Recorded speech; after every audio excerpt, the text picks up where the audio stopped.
Welcome to Blog World 2011 in Los Angeles. I'm Abby Johnson for WebPro News, coming to you live, and this is Kirsten Wright, the social marketing director of 5150. How are you this morning? I'm doing wonderfully. Great. It's great to have you today. I want to talk a little bit about social media in regards to small businesses specifically.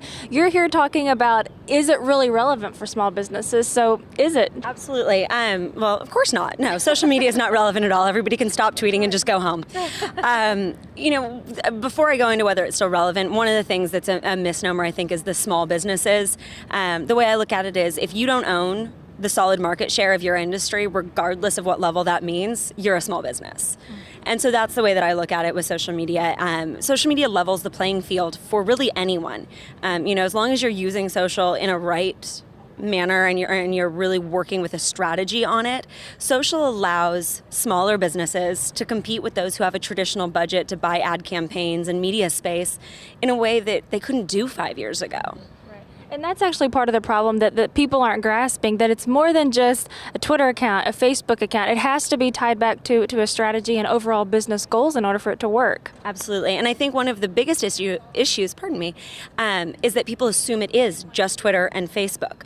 Yeah. And while Twitter and Facebook are big, LinkedIn, YouTube, forums, blogging, it really depends on your industry, specifically where you need to focus your time. YouTube is the second largest search engine compared to Google. Right. If you're not on YouTube, you're missing something. And people say, oh, I can't make a video. Stop doing a frequently asked question page, create frequently asked question videos. And so that's really where my strength is in social, and why I believe so heavily in it, is that anybody can use it in different ways. It's just finding that right. Right. It's very accessible, and that's part of the problem. Everybody wants to go by a certain set of rules or standards, but that's not social. No. Social does have its own rules.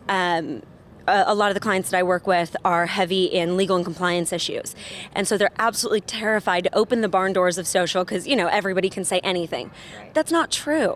You're able to regulate comments, you're able to regulate issues, and you can manage and control it as long as you have a strategy put into place that includes legal and compliance. There are maybe 1% of businesses out there that can't utilize social because of the legal.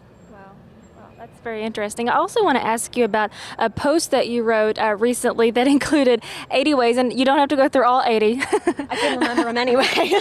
Good. That's not good. But anyway, basically that people could make their social campaigns sensational, as you put it. So could you go through a couple of these things for us? Absolutely. Well, for Twitter, the first things first is that people need to learn how to stop being a robot. So many people get onto Twitter and just immediately go, I need to send this link, I need to do this, I need to do that. Take a step back and be a person first. Yeah. Even as a brand, you can still be a person, and there are examples of that all over the social space. In Facebook, the biggest way to make yourself more sensational is to utilize Facebook to its furthest extent, and that means building out applications and having custom landing pages.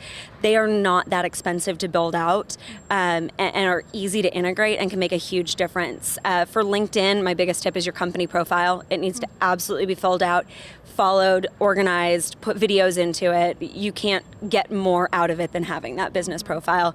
And then YouTube, start shooting video immediately. Okay.